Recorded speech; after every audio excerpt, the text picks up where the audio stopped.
My wife spent 20 years restoring that car.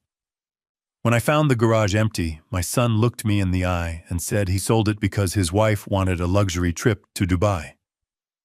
I was completely devastated until a local dealership owner called me and said my wife left something hidden inside the dashboard and that I needed to come down immediately. Before I tell you how I systematically dismantled my son's entire life from my living room, let me know which state you are watching from in the comments below. Hit the like button and subscribe if you have ever had to teach an ungrateful child a lesson they will never forget. The drive home from the cardiology clinic was supposed to be a quiet relief. The doctor had given me a clean bill of health, an encouraging update 6 months after the mild heart attack that had briefly turned my world upside down. I pulled my sensible daily commuter sedan onto the familiar paved driveway of the home I had shared with my wife Sarah for nearly 4 decades. The afternoon sun cast long shadows across the manicured lawn. I pressed the worn button on the sun visor. The heavy motorized garage door groaned and began its slow ascent. I waited for the familiar gleam of candy apple red paint to reflect the afternoon light. Instead, the rising door revealed nothing but a vast expanse of bare, cold concrete. I put the car in park and stepped out, leaving my door wide open. The visceral shock hit me like a physical blow to the chest. My breath caught in my throat. The garage was perfectly organized, just as Sarah had left it before she passed away. Her meticulously arranged toolboxes lined the back wall. The specialized wrenches and hydraulic jacks sat in their designated places. But the center of the room, the space that had housed her crowning achievement, was entirely empty. The scent of heavy engine oil and her favorite premium leather polish still hung thickly in the stagnant air. A single rectangular oil drip pan lay useless on the floor. Her 1969 Mustang Mach 1 was gone. My mind scrambled for a logical explanation. I checked the side window of the garage door. The glass was intact. I checked the heavy deadbolt on the side entry door. It was completely secure, with no signs of forced entry. Panic began to claw at the edges of my rational thought. Someone had bypassed the security system entirely. Someone had driven away with a piece of automotive history, a vehicle that represented thousands of hours of my late wife's grease-stained dedication and unyielding passion. The silence in the empty garage was deafening. I gripped the handle of the door leading into the house, my knuckles turning white, as I prepared to call the police and report a catastrophic theft. I stepped through the mudroom and into the hallway. The house was not empty. The eerie calm of this garage was immediately shattered by the sound of hushed voices and the rich aroma of my expensive imported coffee brewing in the kitchen. I rounded the corner, my heart pounding a frantic rhythm against my ribs. 2 massive hard-shell designer suitcases sat directly in the middle of the hallway, blocking the path to the front door. They were the kind of expensive luggage that practically screamed careless wealth. I stepped into the kitchen. My son Matthew stood leaning casually against the granite countertop. He was scrolling through his smartphone with an expression of mild boredom. Beside him stood his wife Amanda. She was sipping coffee from the hand-painted ceramic mug that Sarah had bought during our trip to Santa Fe over a decade ago. Amanda wore a pristine silk travel outfit, looking entirely out of place in the kitchen my wife had designed. Neither of them looked surprised to see me. In fact, Matthew simply glanced up from his screen and let out a heavy sigh, acting as if my early return from the doctor was a minor inconvenience to his schedule. I did not offer a greeting. My voice shook not with fear, but with a rising, incomprehensible rage that I struggled to contain. I pointed a trembling finger toward the hallway leading to the garage and demanded to know where the car was. I expected confusion. I expected Matthew to drop his phone and rush outside to see the empty space. I expected panic. Instead, Matthew calmly locked his phone screen and slipped it into his tailored jacket pocket. He took a slow sip of my coffee, met my furious gaze without a single ounce of hesitation, and delivered a sentence that shattered my entire reality. He brazenly admitted that he sold it. He did not stutter. He did not look away. He stated it as a simple matter of fact, as if he had cleared out a box of old newspapers from the attic. I demanded to know how that was legally possible. The title to the Mustang was locked in a heavy steel safe in my home office. It was solely in my name after Sarah passed. Matthew set his mug down on the counter and offered a condescending smile. He reminded me of the terrifying week I spent in the intensive care unit 6 months ago, while I was hooked up to monitors worried about my survival. Matthew had brought in a lawyer and a notary. He convinced me to sign a general power of attorney so he could manage the mortgage payments and handle the household bills if the worst were to happen.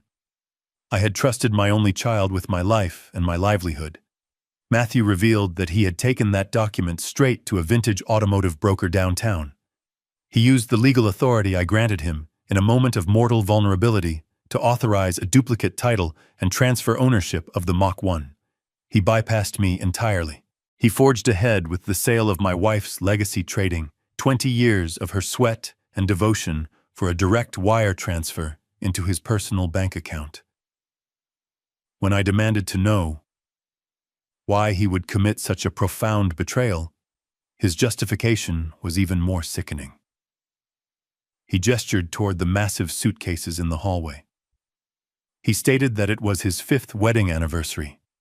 He claimed that Amanda deserved a lavish extended vacation to Dubai. He looked me dead in the eye and said the car was just rusting away under a tarp, taking up valuable space.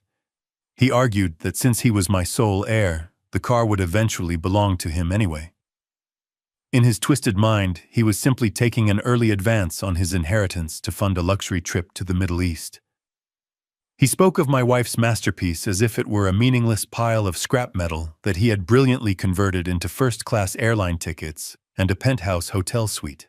Before I could fully process the sheer audacity of his confession, Amanda decided to add her own layer of emotional cruelty. She set Sarah's favorite mug in the sink with a loud clatter. She crossed her arms and glared at me aggressively, defending her husband's thievery. She insulted my age directly to my face. She told me I was nearly 70 years old and had no business trying to handle a heavy manual transmission clutch anyway. She claimed I was a safety hazard on the road and that they had actually done me a massive favor by removing a dangerous temptation from the property. Her voice grew sharper, dripping with venom and profound entitlement. She looked around the kitchen, her eyes scanning the walls and the furniture, as if she were inspecting a property she planned to demolish. She told me that I needed to move on. She demanded that I use the 3 weeks they would be lounging in Dubai to finally clear out the rest of the house. She instructed me to buy heavy-duty garbage bags and throw away Sarah's clothes, her remaining tools, and her useless trinkets. She called my home a depressing mausoleum and told me to get over it. The disrespect was so complete, so perfectly executed, that it felt like the air had been violently sucked out of the room. I stood paralyzed on the hardwood floor. The magnitude of the betrayal anchored my feet to the ground. My only son had stolen my most prized possession, exploited my medical emergency to commit fraud, and his wife had essentially spit on my dead wife's memory. The urge to physically throw them out of my house warred with the staggering disbelief short-circuiting my brain. I reached a shaking hand into my pocket. My fingers closed around the cold metal of my cell phone. I made the absolute decision to dial the authorities. I decided in that fraction of a second that I did not care if my son missed his flight or if he went to jail in his designer clothes. Before my thumb could unlock the screen, the phone violently vibrated in my hand. An unknown local number flashed brightly across the display. Pure instinct drove me to answer it, perhaps hoping it was the broker who bought the car. I pressed the phone to my ear. A man's voice came through the speaker, breathless and urgently demanding to know if he was speaking to Daniel. He introduced himself as Leon, the owner of the high-end vintage dealership downtown. Leon did not sound like a man who had just closed a lucrative deal. He sounded nervous. Leon told me that he had purchased the car from Matthew earlier that morning. He explained that his detailing crew was currently prepping the vehicle for a massive private auction scheduled for the following day. But while they were deep cleaning the interior, they found something that halted the entire process. Leon explained that there was a custom-built false panel hidden deep behind the glove box, something that did not match any original factory specifications. When they removed it, they found something bolted inside. Leon dropped his voice to a hushed whisper. He told me that my wife had left something hidden inside the dashboard, something with my name written boldly across it. He told me to drop whatever I was doing and get to his garage immediately. I slowly lowered the phone from my ear. The call disconnected. I looked up. Matthew and Amanda had already turned their backs to me. They grabbed the telescopic handles of their massive luxury suitcases. The heavy plastic wheels clicked rhythmically against the floorboards as they confidently marched toward the front door. Matthew casually shouted over his shoulder, telling me not to wait up and promising to send a postcard from the desert. I did not say a single word. I did not move to stop them. The paralyzing shock had completely vanished, instantly replaced by a cold, sharp clarity. The immediate crisis was no longer stopping their flight to the United Arab Emirates. The crisis was getting to Leon's garage before the buyer took the car away forever. Matthew and Amanda walked out the front door, utterly oblivious to the massive, devastating trap they had just left behind. They thought they had won. They had no idea they were walking straight into their own destruction. The drive downtown blurred into a single continuous stretch of asphalt and green traffic lights. I navigated my quiet sedan through the late afternoon traffic with a singular burning focus. My hands gripped the steering wheel tight enough to make my knuckles ache. I did not turn on the radio. I needed the absolute silence to organize the chaos exploding in my mind. The route to the vintage automotive district was entirely familiar. Sarah and I used to drive this exact path on Sunday mornings, looking for rare replacement parts at specialty swap meets. Now every intersection felt like a countdown clock ticking toward a permanent loss. The sheer arrogance of my son attempting to fence a priceless family heirloom like a stolen television set fueled every press of the accelerator. I bypassed the main commercial avenue and took the industrial backroads to cut valuable minutes off the travel time. Leon operated out of a massive refurbished brick warehouse on the edge of the financial district. It was not a dusty mechanic shop filled with stray oil pans and discarded tires. It was a high-end gallery designed for millionaires who wanted to buy perfectly restored pieces of automotive history. I pulled my car aggressively into the visitor parking space and killed the engine. The massive glass storefront windows displayed pristine classic vehicles resting on polished white epoxy floors. I pushed through the heavy glass entry door. The air inside was climate-controlled and smelled faintly of expensive carnauba wax and specialized leather conditioner. There was no background music playing. The sterile silence of the showroom floor felt entirely wrong for machines built to roar. Leon was waiting for me near the reception desk. He was a tall man with graying hair, who possessed a deep reverence for classic engineering. He did not offer a polite greeting or extend his hand for a shake. He simply gave a brief nod and gestured for me to follow him past the main display area. We walked toward the secure detailing bays located in the back of the building. We stepped through a set of double doors into a brilliantly lit workspace. There she was. The candy apple red paint of the 1969 Mustang Mach, one gleamed violently under the harsh fluorescent overhead lights. Seeing the car sitting there away from our home garage felt like finding a loved one trapped in a hospital room. The aggressive lines of the hood and the flawless chrome bumpers were a direct testament to 2 decades of my wife dedicating her weekends to absolute perfection. Sarah had rebuilt the massive engine block with her own hands. She had sourced every original wire and authentic factory bolt. Now her crowning achievement was sitting in a sterile commercial bay with a detailing towel draped over the windshield, waiting to be auctioned off to the highest bidder. A wave of profound grief washed over me rapidly, followed by a sharp protective instinct. Leon stopped a few feet away from the driver's side door and crossed his arms. He looked incredibly uncomfortable. He explained that his lead technician was preparing the interior for a comprehensive deep clean when he noticed an inconsistency. Leon knew the factory specifications of the 1969 Mach 1 perfectly. He stated that the passenger side dashboard had a subtle modification that no assembly line worker in Detroit had ever installed. The glove box area was slightly shallower than it should be. Leon admitted he initially thought it was a poorly executed repair job from a previous owner until he inspected the metalwork closely. He recognized the precision. He told me the fabrication was flawless and required a level of custom machining that only a master mechanic could execute. He knew my wife was a master mechanic. We walked around to the passenger side of the vehicle. Leon opened the heavy door. The distinct smell of the vintage interior rushed out to meet me. He leaned inside and pointed a small tactical flashlight up under the curve of the dashboard, deep behind the primary glove compartment. I knelt on the pristine epoxy floor and looked up into the dark cavity. Tucked away completely invisible from a casual passenger was a secondary metal plate secured by 4 unusual fasteners. They were not standard Phillips or flathead screws. They were specialized tamper-proof security bolts. Leon reached into his heavy canvas apron and pulled out a custom-machined socket attachment. He handed the cold, heavy piece of metal to me. He stepped back and told me that whatever was hidden behind that plate belonged to my family, and he was not going to be the man who broke the seal.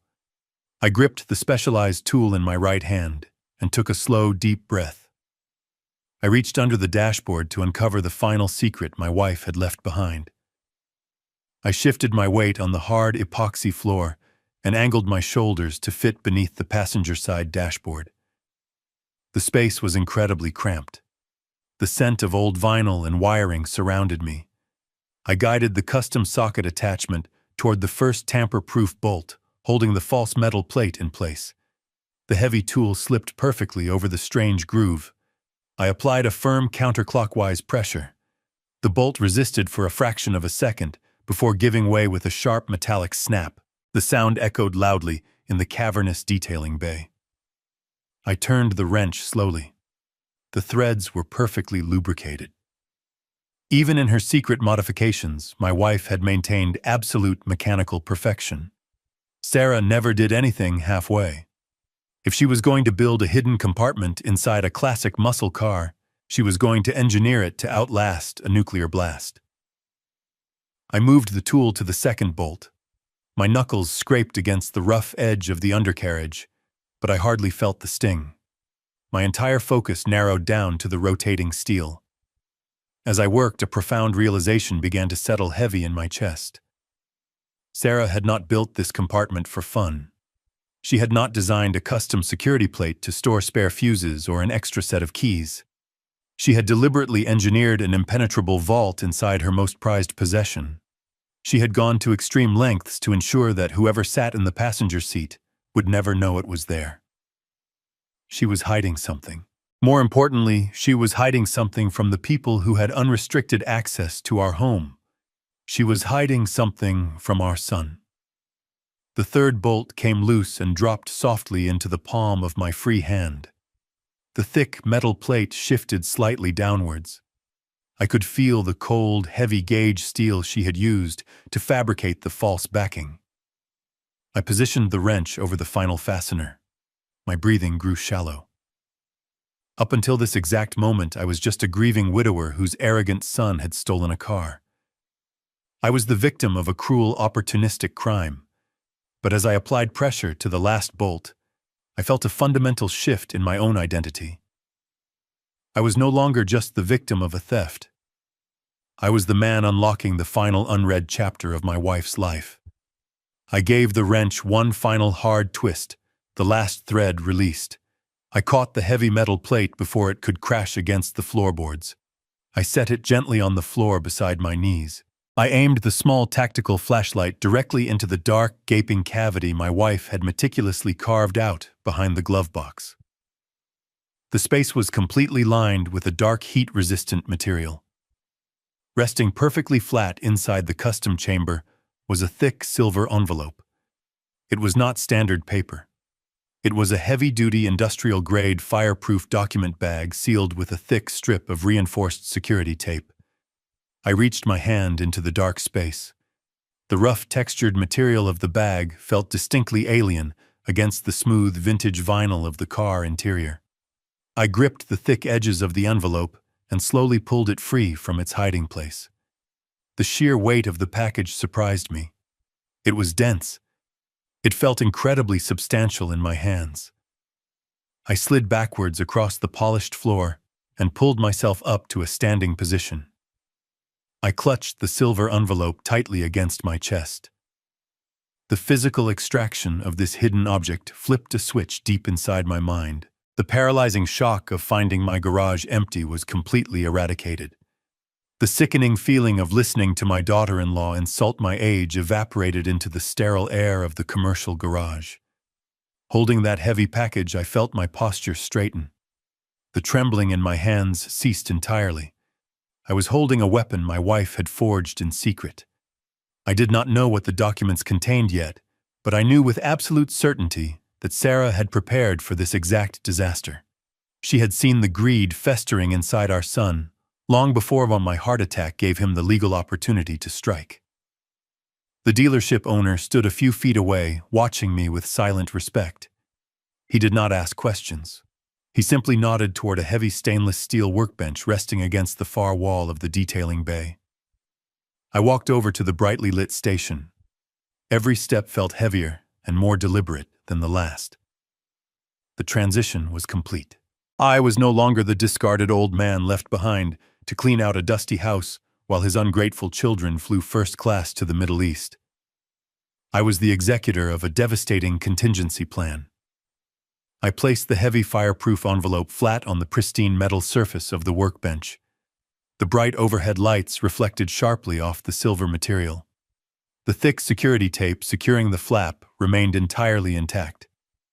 I stared down at the sealed package, knowing that breaking this seal would permanently alter the trajectory of all our lives. I reached for a heavy steel utility knife resting on the tool rack. I extended the sharp razor blade. I pressed the tip of the knife directly into the thick security tape and sliced it open. I reached inside the sliced opening of the fireproof bag and pulled out the contents. There were two distinct items resting on the cold steel of the workbench. The first was a thick stack of formal legal papers bound by a heavy brass clip. The second was a small notebook bound in dark brown leather. I recognized the notebook instantly. It was the exact brand of field journal Sarah used to carry when we went to classic car shows to catalog engine part numbers. I pushed the legal documents aside for a moment. My fingers traced the worn edge of the leather cover. I took a deep breath and opened the first page. The familiar, elegant loop of my wife's handwriting jumped off the paper and struck me right in the chest. But this was not a diary filled with fond memories or emotional reflections. It was a meticulous ledger of betrayal. The very first entry was dated 4 years ago. It detailed a discrepancy of $12,000 missing from our joint savings account. I remembered that incident perfectly. Matthew had convinced us that a rogue wire transfer had been intercepted by international hackers. He had even printed out fake bank correspondence to prove his story. Sarah had written the truth directly below the date. She had gone to the local branch in person.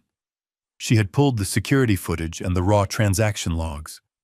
She documented that Matthew had forged my signature on a withdrawal slip and transferred the exact amount to a private offshore account used for high-stakes sports betting. She attached a photocopy of the forged slip neatly folded between the pages. I turned the page and felt a cold sweat break out on the back of my neck. The entries continued with chilling regularity. Each page represented a new lie and a new theft. 3 years ago, my mother's diamond tennis bracelet vanished from Sarah's jewelry box. Matthew had helped us search the entire house for 2 days. He had even called the police and filed a burglary report claiming someone must have slipped through the back door. The journal told the real story. Sarah had found the original pawnshop receipt tucked inside the pocket of Matthew's winter coat while doing the laundry. The date on the pawn ticket matched the exact week Matthew and Amanda purchased their brand new luxury sport utility vehicle. Sarah had taped the original pawn slip right onto the page. She noted that she chose not to confront him because my blood pressure had been dangerously high that month, and she refused to trigger a medical emergency over a piece of jewelry. The depth of her silent endurance was staggering. I flipped through dozens of pages chronicling stolen cash and unauthorized credit line increases and manipulated tax returns. I read about the time he claimed his small business was failing and begged us for a short-term loan. We gave him $30,000 from our retirement fund to save his company. Sarah discovered he used that exact money to pay off his massive personal gambling debts and buy a country club membership for his wife. He had not suddenly turned into a monster the day I went to the hospital. He had been a parasite feeding on our hard work for the better part of a decade. He had sat at our Thanksgiving table and smiled at us while actively draining our financial security. He had hugged his mother while wearing clothes bought with the money he stole from her bank accounts. The final entries in the journal were dated just a few weeks before Sarah passed away. The handwriting was slightly shaky, but the intent was absolute steel. She had uncovered his most ambitious crime yet. She discovered that Matthew had used my social security number to open 3 separate high-limit credit cards.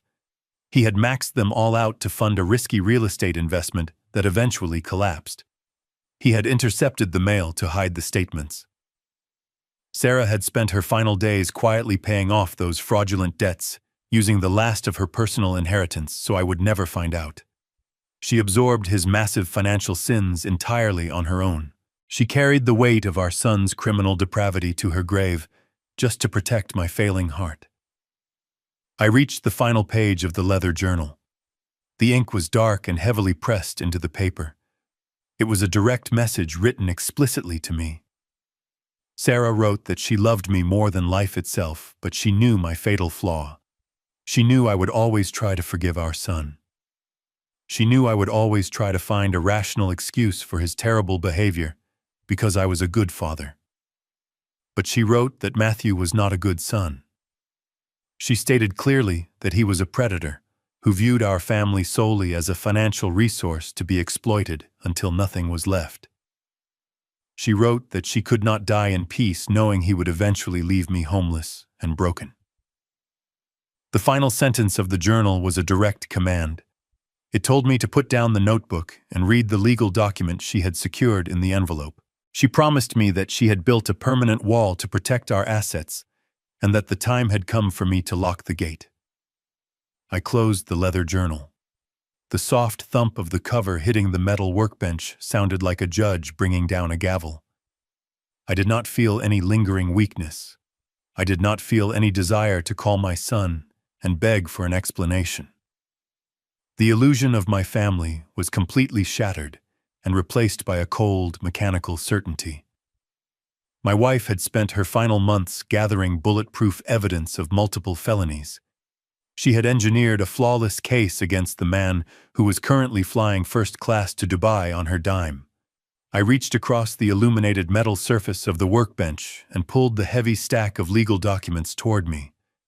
I was completely ready to read the terms of my wife's final adjustment. I pushed the leather notebook aside. The thick stack of legal papers remained perfectly aligned under the heavy brass clip. The paper itself was different from standard printer stock. It was heavy parchment watermarked with the official seal of a highly specialized estate firm.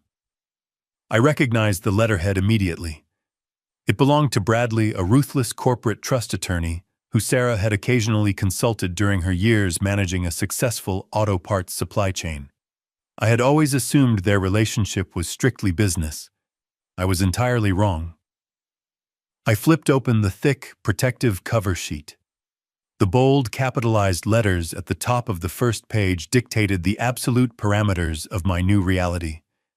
It was a declaration of irrevocable trust. My eyes scanned the dense legal jargon. I had spent 30 years working as a logistics manager, negotiating shipping contracts, so reading complex binding agreements was practically second nature to me. Sarah knew this.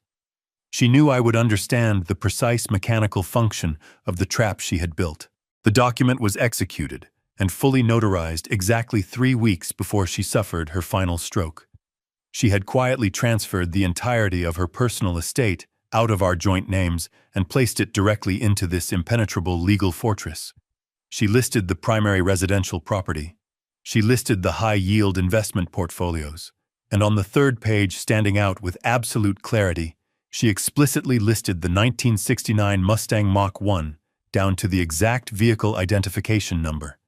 She named me as the sole living beneficiary and Bradley as the uncompromising executor. But the true genius of the document, the lethal strike that my wife had engineered from her deathbed, was buried in Section 4.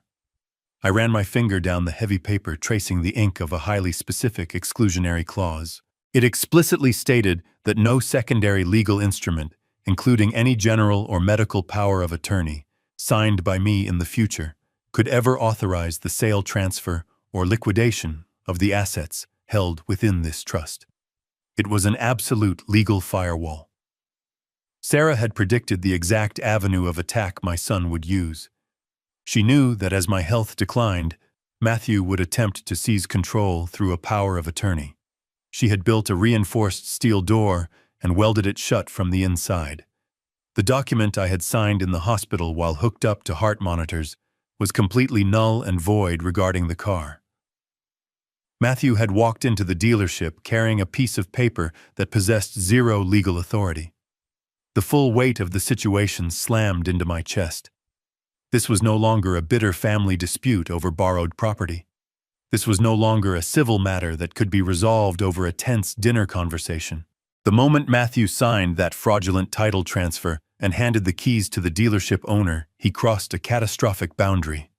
Because the power of attorney was void, he had stolen a vehicle valued at nearly $100,000. In the eyes of the law, my son had committed felony grand theft auto. He had stolen property that belonged to a federally protected trust. But the chain of consequences did not stop there. I thought about the massive luxury suitcases blocking my hallway. I thought about the first-class tickets to Dubai and the confident smirk on my son's face as he drank my coffee. He had admitted to selling the car for immediate cash to fund that trip. To complete that transaction, the vintage automotive broker would have wired the massive sum of money directly into Matthew's personal bank account. Using an electronic banking system to receive funds from the sale of stolen property across state lines elevated the crime to a completely different echelon. He had committed federal wire fraud. He had left a permanent, undeniable digital footprint of his crime. I stood alone in the brightly lit commercial garage holding the heavy stack of papers. The air conditioning hummed quietly in the background. My hands were no longer shaking. A profound, icy calm washed over my entire body. I was holding the absolute destruction of my son's life in the palm of my hand. If I walked out of this building and handed this envelope to a police detective, Matthew would not just miss his vacation. He would face decades in a federal penitentiary. His arrogant wife would be stripped of her stolen wealth and publicly humiliated. They had treated me like a disposable resource, a weak old man who would simply roll over and accept their cruelty. They had severely underestimated the woman who raised him, and they had completely misjudged the man holding the evidence.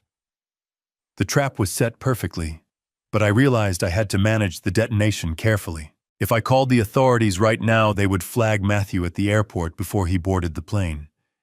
He would be arrested on American soil. He would immediately hire a defense attorney and begin draining whatever funds he had left to fight the charges. He might even find a way to access the wired money and transfer it to an offshore account before the police could freeze his assets. I could not let that happen. I needed him to believe he had won. I needed him to be completely isolated, stripped of his power, and entirely dependent on the stolen resources that I was about to rip away from him. I needed him to get on that plane. I carefully folded the irrevocable trust document and slipped it back into the fireproof bag along with Sarah's leather journal. I turned to face the dealership owner, my mind already calculating the first devastating move of my silent adjustment. I stood perfectly still in the brilliantly lit detailing bay. The heavy fireproof envelope rested securely in my hands. The physical evidence of my son committing multiple federal crimes was an incredible weapon. But a weapon is useless if fired at the wrong time. I closed my eyes and visualized the current timeline. Matthew and Amanda were likely arriving at the International Departure Terminal right now. They were probably handing over their massive luxury suitcases to the skycap and walking toward the first-class security lane. My thumb hovered over the emergency call button on my cellular phone.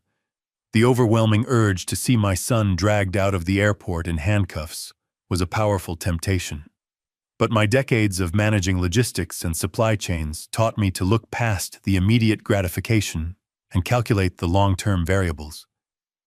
If I dialed the police right this second, a cascade of uncontrollable bureaucratic events would begin. Local officers would take my statement. Detectives would need to review the trust documents. Warrants would eventually be drafted. But the legal system was notoriously slow, and my son was incredibly fast. If the authorities contacted Matthew before that Emirates flight left the tarmac, the entire dynamic of my revenge would instantly collapse. Matthew would realize the power of attorney was useless. He would not panic like a cornered animal. He would adapt.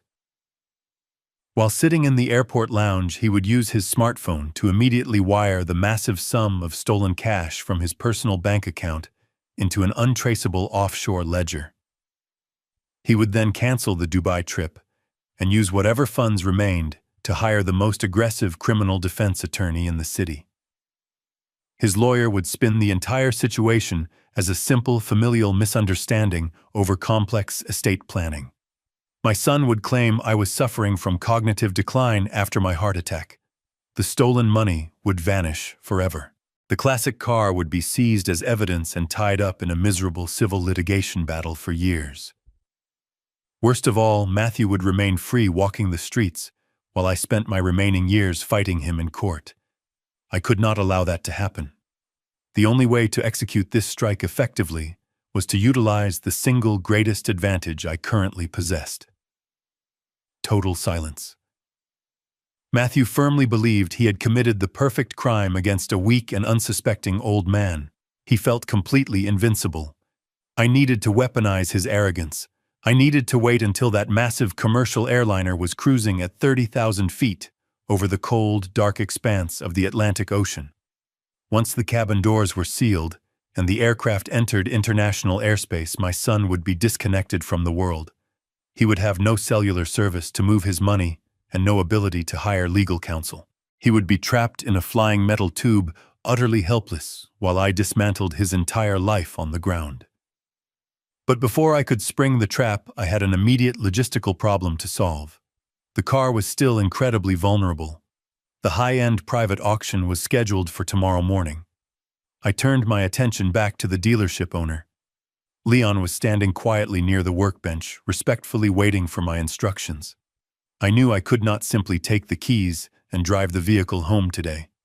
Breaking the fraudulent sales contract Matthew had signed would require official police intervention, and that would immediately alert my son. I needed to secure the asset without making a sound. I reached into the inner pocket of my jacket and pulled out my personal checkbook. It was tied to a private retirement account Sarah had set up for me years ago, completely isolated from the compromised estate funds. I walked over to Leon and looked him directly in the eyes. I kept my voice entirely level and devoid of any panic. I informed him that the title transfer my son executed earlier that morning was a complete fabrication. I told him I possessed the binding legal documents to prove the vehicle was legally locked in a protected trust. I did not ask for a favor. I made a business proposition.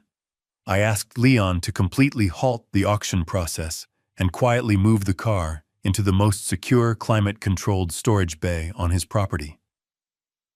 I offered to write a check right then and there to cover any lost auction fees, any penalties from angry buyers, and the cost of premium secured storage for the next 2 weeks. Leon looked at the fireproof envelope in my hands. He looked back at the classic car resting under the bright lights.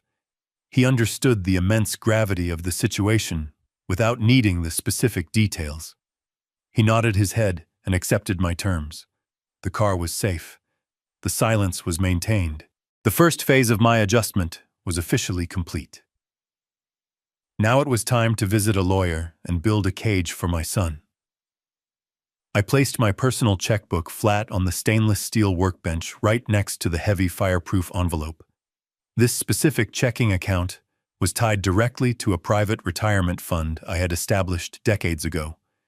It was completely isolated from the primary estate and entirely invisible to the fraudulent power of attorney my son currently possessed.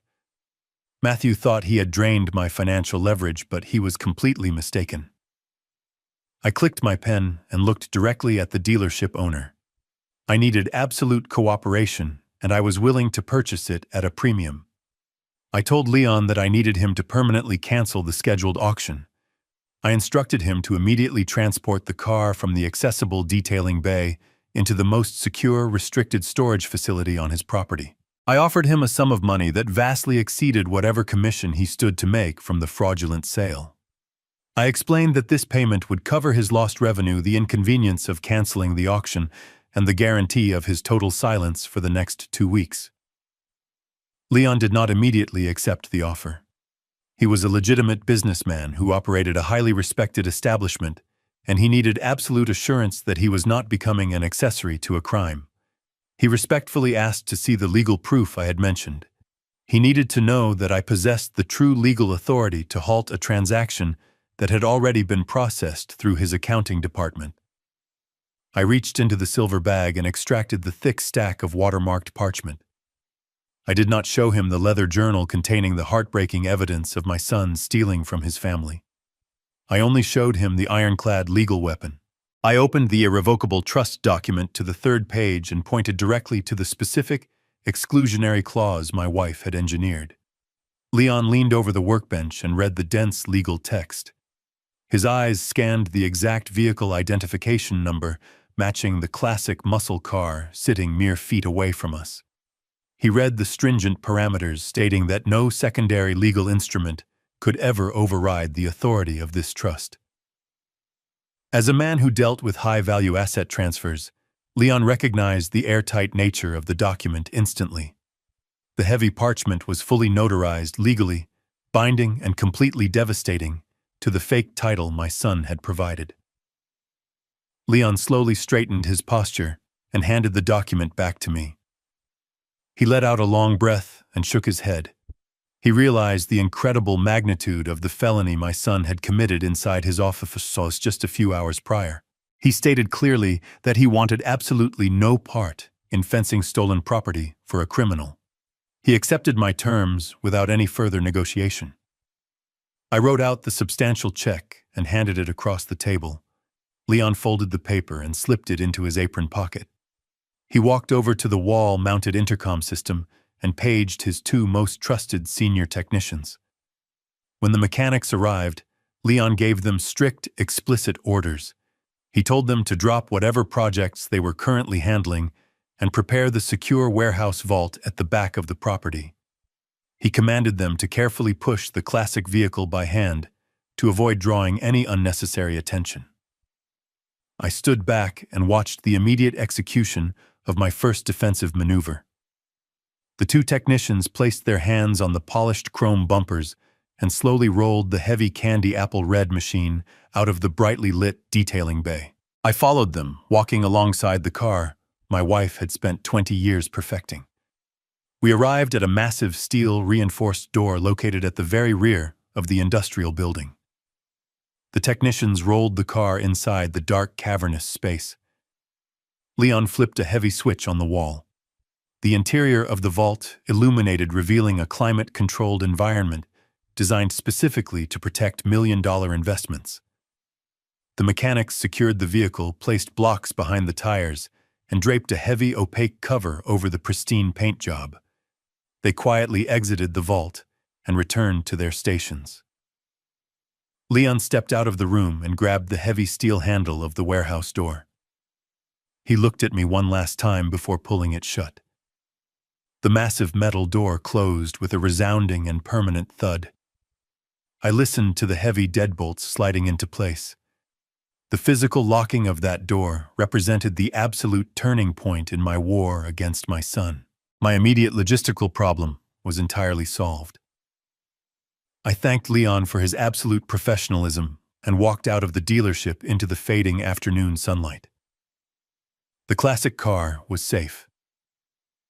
The next conflict was building the legal cage that would trap my son the moment his plane touched down in the desert.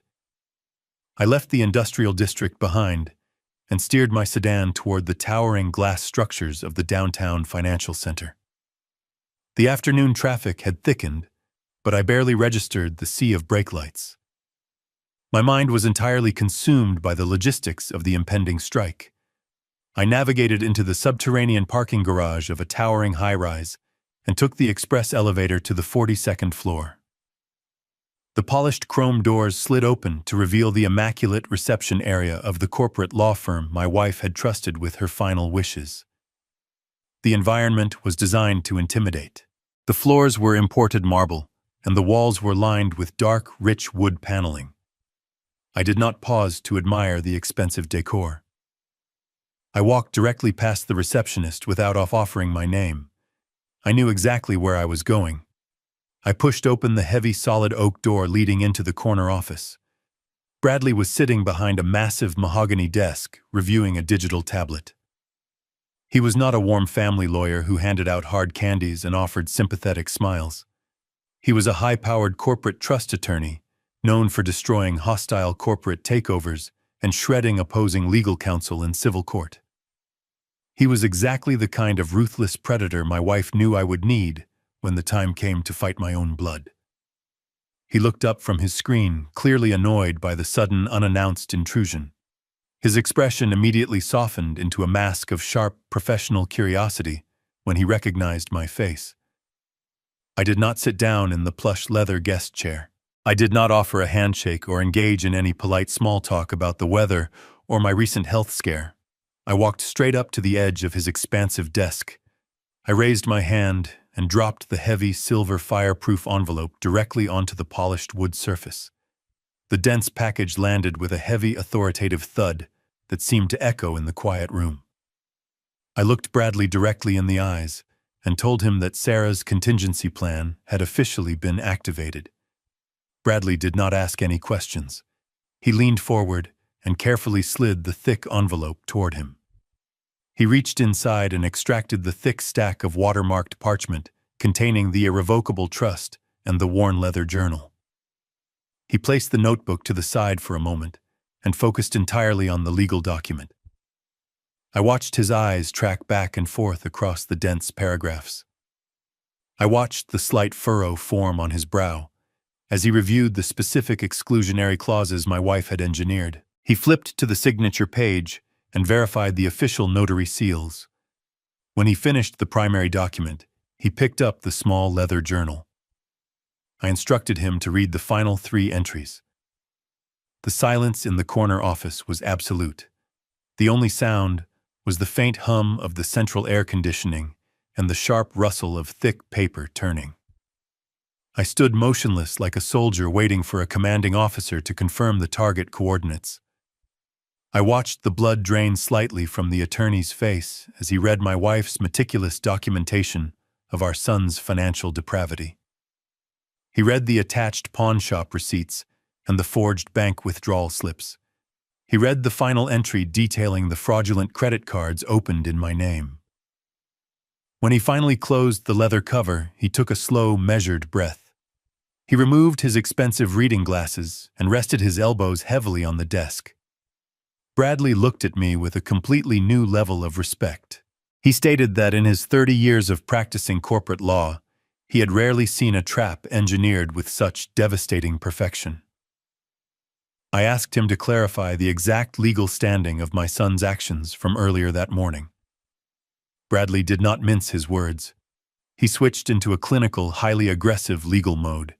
He informed me that the general power of attorney I had signed in the hospital was completely neutralized by the specific clauses in Sarah's trust. The document Matthew had presented to the vintage automotive broker was legally classified as a fraudulent instrument.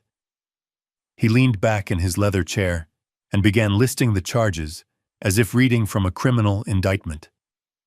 Because the vehicle was protected by a federally recognized trust, Matthew had committed grand theft. Because the value of the classic muscle car vastly exceeded the state felony threshold, it was a first-degree offense.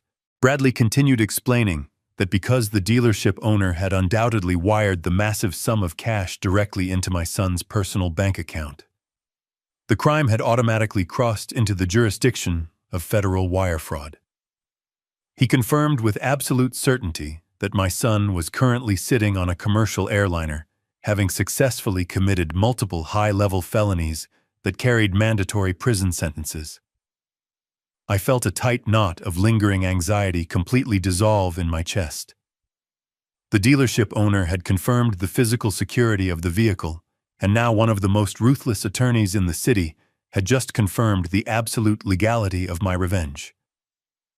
Matthew had walked directly into the center of the minefield, and Sarah had given me the detonator. I placed both of my hands flat on the edge of the mahogany desk and leaned forward. I told Bradley that I did not just want to file a police report. I wanted to completely obliterate my son's financial existence before his plane landed. Bradley offered a cold, razor-sharp smile. He picked up his desk phone and pressed a single button to summon his entire paralegal team. The legal strike was no longer a plan. It was an active execution. The heavy oak door swung open. 3 paralegals marched into the corner office carrying sleek silver laptops. Bradley did not ask them to sit. He stood behind his mahogany desk and began issuing rapid-fire commands. He transformed instantly from a corporate lawyer into a military commander coordinating a surgical airstrike. I sat in the plush leather guest chair and watched the absolute destruction of my son begin. The first target was the fraudulent power of attorney. Bradley dictated a formal revocation order to his lead assistant. He cited the specific exclusionary clauses from Sarah's irrevocable trust. He mandated that the revocation be marked urgent and effective, immediately, retroactively, neutralizing any transaction initiated in the past 48 hours. Within minutes, the assistant generated a legally binding document that completely stripped Matthew of any authority over my life. Bradley slid the heavy parchment across the desk. I picked up a solid gold pen and signed my name. The dark ink flowing onto the paper felt incredibly permanent. The assistant immediately scanned the signed revocation and blasted it through secure digital channels to every major financial institution in the state. She sent certified legal notices to the county clerk and the local authorities. Matthew was officially cut off from my medical and legal identity. His golden ticket was now nothing more than a worthless piece of paper. But removing his future access was not enough. We needed to neutralize the resources he currently possessed. Bradley turned his attention to the joint bank accounts.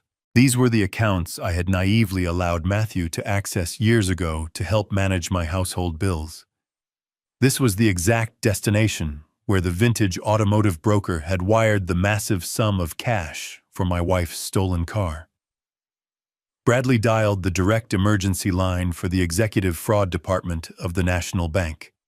He bypassed the standard customer service representatives and demanded to speak directly with a senior fraud investigator. When the investigator answered, Bradley did not make a polite request. He aggressively declared that a massive felony wire fraud had just occurred. He provided my social security number and the exact routing details of the joint account. He informed the bank that the recent massive wire transfer was the direct result of a stolen vehicle transaction, bypassing a federally protected trust. The investigator hesitated for only a fraction of a second before the immense legal liability forced him to act. Banks do not take risks when federal wire fraud is formally alleged by a major corporate law firm. I listened through the speakerphone as the rapid clicking of a mechanical keyboard echoed in the corner office. The investigator spoke in a clipped professional tone. He confirmed that the entire balance of the joint account was now completely locked. The funds were frozen pending a full federal investigation. Matthew could not withdraw a single dollar. He could not transfer the stolen money to a different institution. The massive payday he thought he had cleverly secured for his luxury vacation was now trapped in a secure digital vault that he could never open. His entire safety cushion was obliterated in less than 10 minutes. The financial guillotine continued to fall without mercy. Bradley moved on to the third phase of the execution. We targeted the high-limit premium credit cards Matthew had fraudulently opened using my identity. These were the exact luxury travel and lifestyle cards he was undoubtedly planning to use at the opulent resorts in the Middle East. These were the cards my wife had secretly paid off to protect my failing heart. Bradley contacted the elite fraud divisions of 3 separate major credit bureaus. He reported the accounts as extreme cases of familial identity theft and financial elder abuse. He initiated a total catastrophic credit lockdown. The accounts were instantly closed and permanently red-flagged across all international networks. Any attempt to swipe those specific plastic cards would result in an immediate automatic decline. Furthermore, it would trigger a silent alert to international authorities indicating that a fugitive was attempting to utilize compromised funds. I watched the paralegals systematically cross off items on a large whiteboard. Every red line drawn across that white surface represented another door slamming shut in my son's face. I sat back in my chair and took a deep, steady breath. The sheer speed of the operation was staggering. In less than 2 hours, a team of strangers in sharp suits had completely dismantled the entire financial empire my son had built on top of my ruined family. I thought about all the times Matthew had come to me asking for money. I remembered him sitting at my kitchen table years ago, complaining about how hard it was to make a living and support his new wife. I had always opened my wallet. I had always written the check. I had spent my entire life trying to provide a soft safety net for my only child. Now I was actively burning that net to ashes. But I did not feel any guilt. I did not feel the crushing weight of a father failing his son. I felt the absolute clarity of a victim finally standing up to his abuser. Matthew had mistaken my paternal love for blind stupidity. He believed that because I was old and grieving, I would simply roll over and accept his absolute cruelty. He had used my own medical emergency as a weapon against me. He had allowed his arrogant wife to stand in my kitchen and demand I throw away the last remaining memories of the woman who brought him into this world. Sarah had warned me in her hidden journal that my forgiveness was a fatal flaw. She was right. But today, that flaw was completely eradicated. Bradley dismissed the paralegal team. The heavy oak door clicked shut, leaving just the 2 of us in the quiet office. Bradley leaned back in his expensive chair and took a slow sip of water from a crystal glass. He looked directly at me and confirmed that the financial lockdown was entirely complete. The trap was fully armed. Matthew possessed zero access to my estate. He possessed zero access to his own bank accounts containing the stolen car funds. He possessed zero access to the fraudulent premium credit lines. His expensive designer wallet was now just a useless collection of expired plastic and permanently blocked access codes. The execution of the silent adjustment had been flawless. We had successfully built a perfect invisible cage. The only thing left to do was wait for my son to land inside it. I returned to the profound silence of my home. The sun had fully set beneath the horizon, casting long, heavy shadows across the hardwood floors of the hallway. I walked past the exact spot where my son's massive luxury suitcases had rested just a few hours earlier. I did not turn on the television or bother to prepare an evening meal. The adrenaline pumping through my veins provided all the sustenance I required.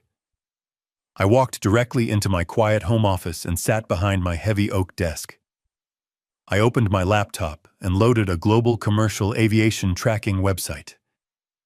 My fingers moved rapidly across the keyboard as I typed in the specific Emirates flight number my son had so arrogantly paraded in front of me. The screen refreshed instantly. A tiny green airplane icon appeared hovering over the eastern seaboard of the United States. They had departed the gate exactly on schedule. I sat alone in the darkness, illuminated entirely by the cold blue glow of the computer monitor. I watched that tiny pixelated aircraft inch its way slowly across the digital map. Every single millimeter it moved eastward represented another physical mile of distance between my son and the stolen financial empire he thought he had secured. I visualized Matthew and his entitled wife sitting inside their exclusive first-class cabin. They were undoubtedly reclining in their private leather seats, sipping complimentary vintage champagne and toasting to their own perceived brilliance. They firmly believed they had executed the perfect, flawless crime against a weak old man. They thought they had successfully converted my dead wife's relentless dedication into a lavish tropical vacation. They possessed absolutely no idea that their premium credit cards were currently turning into useless pieces of melted plastic while they celebrated their victory. I required absolute mathematical certainty before I initiated the final destructive phase of my plan.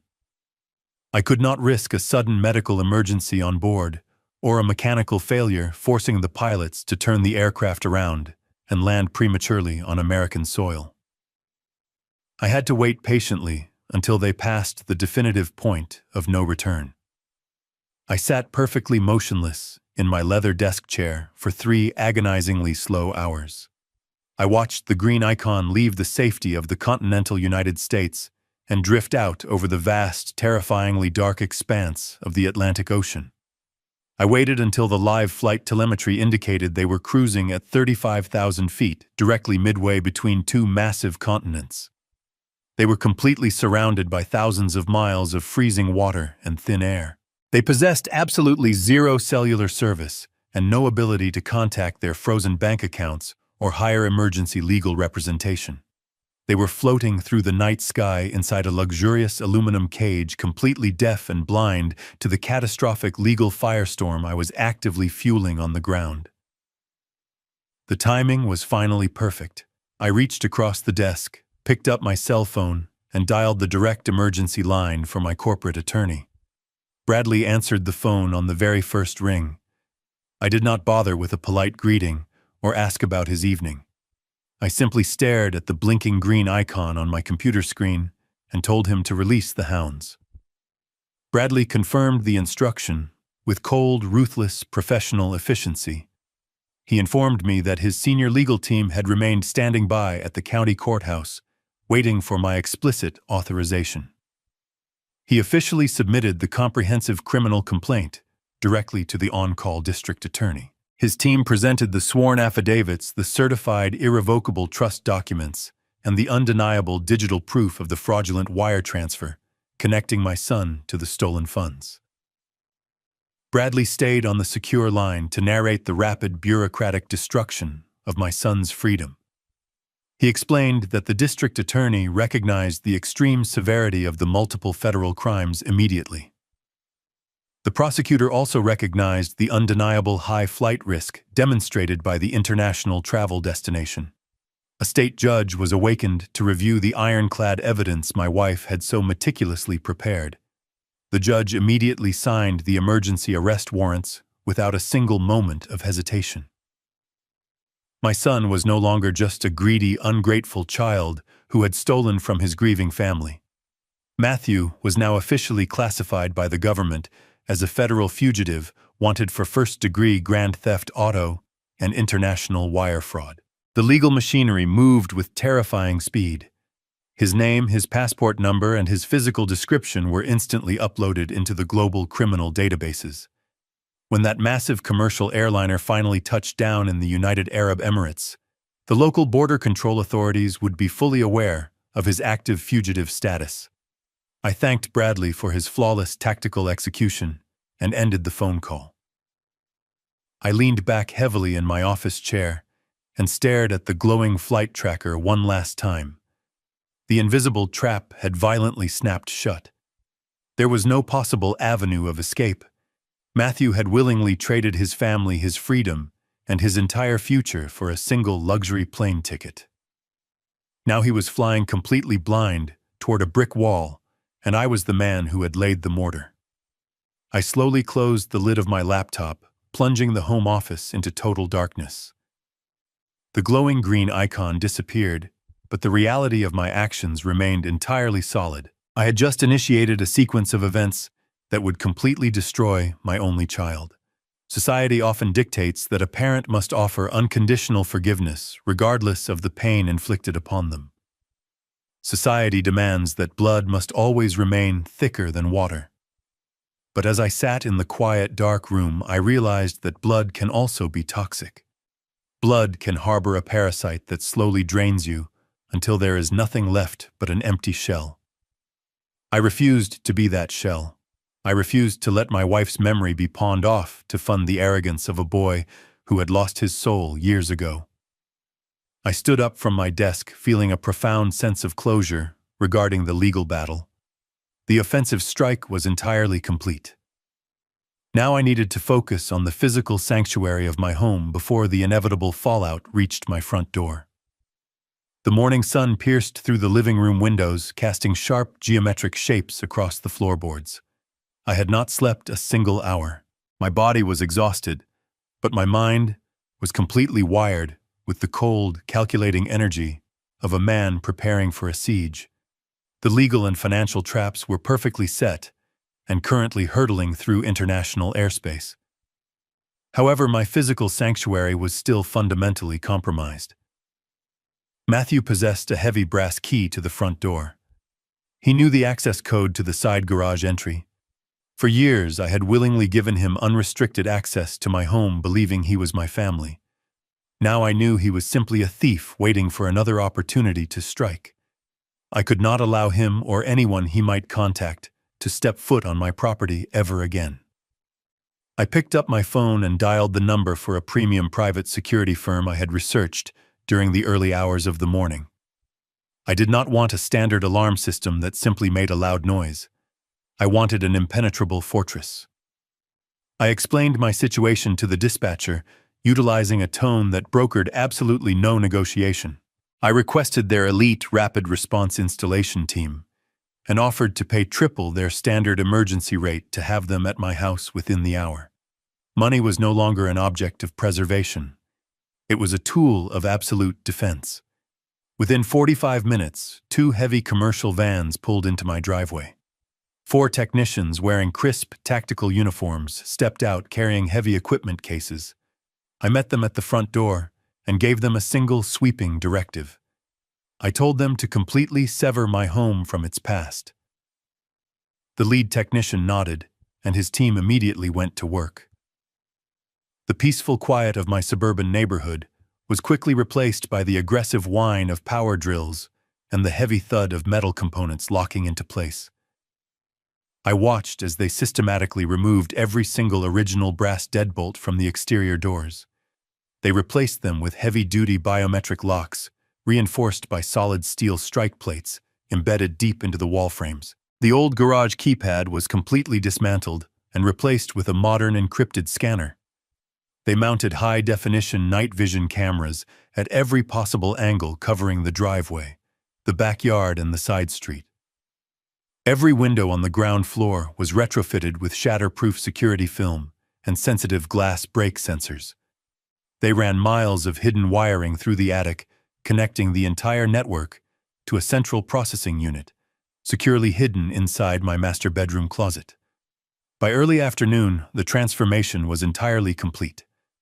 The lead technician handed me a sleek digital tablet. The screen displayed 8 crystal-clear, high-definition video feeds covering every single inch of my property perimeter. He explained that the system was directly linked to a private armed response center. If anyone attempted to bypass the biometric scanners or tamper with the cameras, a security team would be dispatched immediately, regardless of whether I was home to trigger an alarm. I signed their work order and paid the massive invoice using my secure private account. The heavy vans backed out of my driveway, leaving me entirely alone in my newly fortified sanctuary. I walked through the silent hallways of my house. I tested the heavy reinforced doors. I listened to the satisfying electronic hum of the deadbolts automatically engaging behind me. The environment no longer felt like a vulnerable mausoleum waiting to be picked clean by scavengers. It felt like a command bunker. I walked into the kitchen and poured myself a glass of cold water. I stood by the window looking out over the manicured lawn. My physical safety was guaranteed. The fortress was sealed. There was absolutely nothing more I could do from this side of the ocean. I glanced up at the digital clock glowing softly on the microwave display. I quickly calculated the massive time zone difference between my quiet American kitchen and the scorching desert of the United Arab Emirates. The commercial airliner carrying my son and his entitled wife was currently initiating its final descent. They were completely oblivious to the catastrophic reality awaiting them on the ground. They were likely freshening up in the first-class lavatory, smoothing their designer clothes, and preparing to step off the plane as conquering royalty. They expected a fleet of luxury town cars and a penthouse suite decorated with fresh flowers. They had no idea that their entire financial empire had been legally vaporized while they slept. I took a slow sip of water and stared at the clock. The silent adjustment was over. The deafening explosion was about to begin. The massive commercial airliner touched down on the sun-baked runway of Dubai International Airport. Matthew stretched his arms above his head in the expansive first-class cabin, feeling completely invincible. He looked out the oval window at the shimmering desert skyline. He turned to his wife Amanda, who was carefully reapplying her expensive lipstick in a gold-plated compact mirror. They had spent the last 14 hours drinking complimentary champagne and laughing about the ease of their incredible heist. They firmly believed they had left all their problems thousands of miles behind them in a dusty suburban garage. Matthew adjusted his tailored jacket, confident that the massive wire transfer was safely resting in his bank account, waiting to fund their lavish lifestyle. They bypassed the crowded customs lines utilizing their premium travel passes. A private chauffeur holding a digital tablet with their last name greeted them at the arrival gate. The chauffeur loaded their massive luxury suitcases into the trunk of a pristine black luxury sedan. As the vehicle glided onto the massive multi-lane highway, Matthew wrapped his arm around Amanda. He bragged about how simple it had been to trick his aging father. He called the old man weak and sentimental, claiming the classic car was completely wasted on someone who rarely left the house. Amanda agreed wholeheartedly, stating that they were simply claiming their rightful inheritance a few years early. They looked at the towering glass skyscrapers surrounding them, completely intoxicated by their stolen wealth. The sedan pulled into the sweeping circular driveway of one of the most exclusive resorts in the United Arab Emirates. The architecture was a stunning display of limitless wealth, featuring soaring arches and cascading water features that defied the brutal desert heat. A team of uniformed bellhops immediately swarmed the vehicle, opening the doors and carefully extracting their heavy luggage. Matthew stepped out into the dry, oppressive heat, but he barely felt the temperature. He felt only the intoxicating rush of absolute power. He handed a careless cash tip to the driver and took Amanda by the arm. They walked through the towering glass double doors into a lobby that looked like a royal palace. The floors were cut from seamless Italian marble, and massive crystal chandeliers hung from the vaulted ceilings, casting a warm golden glow over the wealthy elite milling about. Matthew and Amanda bypassed the standard check-in line and walked directly toward the exclusive concierge desk. They moved with the arrogant swagger of royalty, demanding immediate tribute. A perfectly groomed receptionist wearing a tailored suit offered a warm professional smile as they approached. Matthew did not return the greeting. He simply slapped his premium solid metal credit card onto the polished marble counter. He demanded the keys to the panoramic penthouse suite he had reserved months ago. He instructed the receptionist to ensure that a chilled bottle of their most expensive vintage champagne was sent up immediately. Amanda leaned against the counter, tapping her manicured nails impatiently against the stone surface. They stood at the pinnacle of their perceived success. They were surrounded by extreme luxury, entirely funded by a lifetime of someone else's hard work. Matthew looked around the opulent lobby, already planning which exclusive boutiques they would raid after they settled into their room. He imagined the envious comments their friends would leave on their social media photos. He felt a profound sense of superiority, believing he had outsmarted his father, the legal system, and the entire concept of consequences. The receptionist picked up the heavy metal credit card and slid the magnetic strip through the secure digital terminal. Matthew smiled at his wife, completely unprepared for the invisible guillotine that was about to fall on his neck. The polished marble counter felt cool beneath Matthew's hands as he waited for the transaction to process. The impeccably dressed receptionist slid the heavy solid metal credit card through the secure digital terminal. Instead of the satisfying chime of approval, the machine emitted a sharp, flat electronic buzz. The small digital screen flashed a bright red error message. The receptionist maintained her flawless, professional smile. She politely slid the card back across the marble surface and softly informed Matthew that the issuing bank had declined the authorization. Matthew rolled his eyes in exaggerated annoyance. He confidently told Amanda that it was simply a standard security measure. He explained that his private bank was overly protective and must have placed an automatic travel block on the account because they were in a foreign country. He reached into his designer leather wallet, completely unbothered by the minor delay. He pulled out a second card. This was the premium high-limit lifestyle card he had fraudulently opened using my social security number. He flipped it onto the counter with a heavy sigh, acting as if the resort system was the problem. The receptionist picked it up and inserted the smart chip into the terminal. She waited for the network to communicate across the globe. 10 seconds passed in absolute silence. The machine buzzed again, louder this time. The red light flashed twice. The receptionist looked at the screen, and her professional smile faltered slightly. She lowered her voice to a discreet whisper, attempting to save him from public embarrassment. She stated that this card was also completely blocked, and the terminal was instructing her to retain the plastic. Matthew snatched the card back before she could confiscate it. A cold bead of sweat formed at the base of his neck. The air conditioning in the opulent lobby suddenly felt entirely inadequate. Amanda let out a loud, dramatic sigh. She shifted her weight from one expensive stiletto to the other and complained about the service. She loudly demanded to know why it was taking so long to get the keys to their penthouse.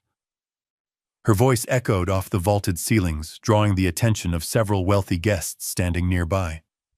The humiliation was beginning to take root. Matthew felt the sting of their judgmental stares. He was a man who defined his entire worth by his financial appearance, and his facade was rapidly cracking in front of an international audience. He told Amanda to lower her voice with a sharp hiss of genuine panic. He opened his wallet for the third time. His hands were visibly shaking. He bypassed the credit cards and pulled out the primary debit card tied directly to our joint banking account. This was the absolute safety net. This was the exact digital vault where the vintage automotive broker had wired the massive sum of cash for the stolen classic car just 24 hours ago. There was absolutely no reason for this card to fail. It contained enough stolen capital to buy the luxury suite outright for a month. He handed the plastic to the receptionist. His arrogant swagger was completely gone, replaced by a desperate, pleading look. The receptionist swiped the debit card. The terminal did not even pause to process the request. It immediately locked the screen and began printing a small paper receipt. The receptionist tore the slip from the machine and looked at it with wide eyes. She did not slide the debit card back across the counter. She placed it securely in a locked drawer beneath her station. She looked directly at Matthew and stated clearly that her system had just flagged the account for severe fraudulent activity. She informed him that the international banking network had ordered the immediate confiscation of the card. She then politely but firmly asked him to step aside so she could assist the actual paying guests waiting in line behind him. The public rejection was absolute. The wealthy patrons in the lobby stopped whispering and simply stared openly at the couple who could not afford to pay for their room. Amanda stood frozen in shock, her mouth slightly open, as the reality of the situation crashed over her. Matthew grabbed her arm and practically dragged her away from the reception desk toward a quiet corner of the massive lobby. His heart hammered violently against his ribs. He dropped his expensive carry-on bag onto the floor. He pulled his smartphone from his pocket. His thumb frantically tapped the screen to open his primary mobile banking application. He needed to see the massive balance from the car sale to prove to himself that this was all just a massive technological glitch. The loading icon spun in a continuous loop for 3 agonizing seconds. Then the screen refreshed. Matthew stopped breathing entirely. There was no massive balance waiting for him. There was no safety net. The available funds section displayed a bold, unforgiving 0. Stretching across the entire top half of his phone screen was a glaring bright red banner. The capitalized white letters inside the banner read "Frozen Pending Federal Fraud Investigation." The walls of the opulent desert palace seemed to close in around him. The stolen money was completely gone. His credit lines were utterly destroyed. He was standing thousands of miles away from home with no physical cash, no access to his accounts, and a furious wife demanding answers. He had flown halfway across the world to celebrate his absolute victory over my life. Instead, he had willingly walked into an inescapable financial prison.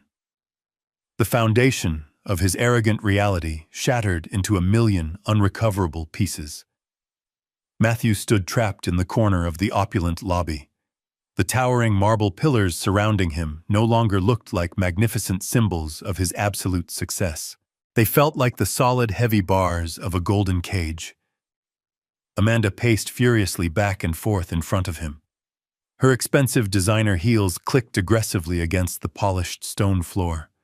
She hissed at him to do something immediately. She demanded to know why they were being treated like common street criminals by the hotel hospitality staff. Matthew could not provide a rational answer. His chest heaved with shallow, panicked breaths. He stared relentlessly at the bright red fraud alert glowing on his phone screen. His brain desperately tried to rationalize the catastrophic failure of his perfect criminal plan. He convinced himself it was simply a massive automated banking error.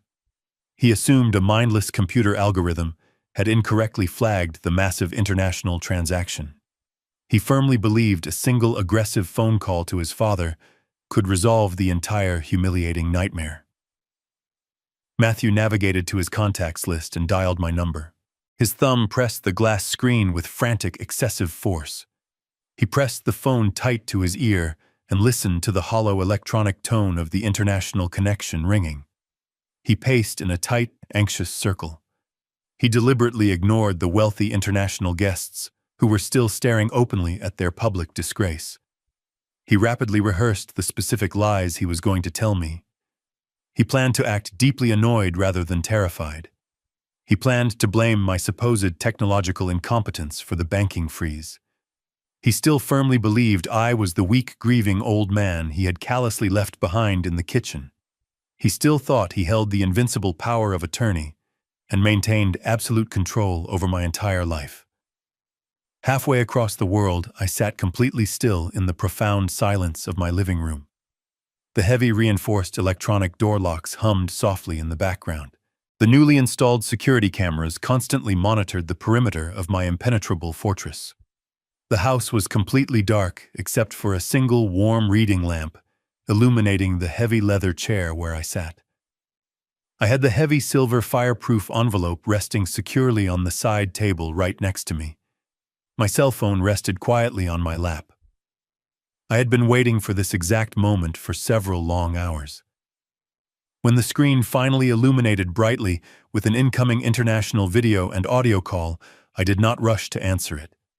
I simply watched my son's name flash repeatedly across the digital display. I let the phone ring 3 full times.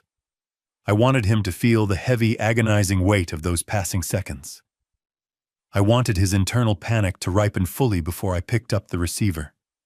I pressed the green button and raised the phone to my ear. I did not offer a polite greeting or ask how his flight went. I simply listened to the chaotic background noise of the lavish Dubai lobby. Matthew did not waste a single second on pleasantries either. He immediately launched into a hysterical, furious tirade. His voice echoed through the speaker with a pathetic mixture of profound rage and sheer escalating terror. He screamed my name loudly. He demanded to know what on earth I had done to the joint banking accounts. He ordered me to call the National Bank branch immediately and explicitly authorized the immediate release of his frozen funds. He spoke to me as if I were a disobedient servant who had made a massive clerical error.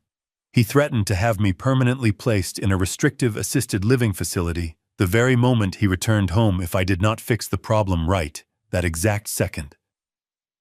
I listened quietly to his frantic, empty threats. A year ago, his loud, aggressive screaming would have instantly spiked my blood pressure and sent me rushing to appease him. I would have profusely apologized for the inconvenience and desperately tried to smooth over his volatile anger. But the man sitting in the dark leather chair was entirely different now. His screaming sounded incredibly weak to my ears. It sounded exactly like a spoiled child throwing a violent physical tantrum because a favorite toy was suddenly taken away. I did not interrupt him. I let him expend his remaining emotional energy, yelling pointlessly into the international phone line. I let him list all the terrible financial and legal things he planned to do to my life. When he finally ran entirely out of breath and demanded an immediate answer, the silence on the line grew heavy, cold, and suffocating. Matthew frantically demanded to know if I was still there. He loudly asked if I was listening to him. His voice cracked slightly, betraying the absolute primal panic hiding underneath his arrogant, wealthy facade. Amanda yelled something piercing and shrill in the background, demanding that I wire them physical cash immediately so they could finally check into their luxury penthouse suite. They were both entirely and completely oblivious to the massive, terrifying gravity of their situation. They thought they were facing a temporary, annoying travel inconvenience. They had absolutely no idea they were actively speaking to the architect of their total destruction. I took a slow, measured breath. The air in my fortified home was cool and perfectly still.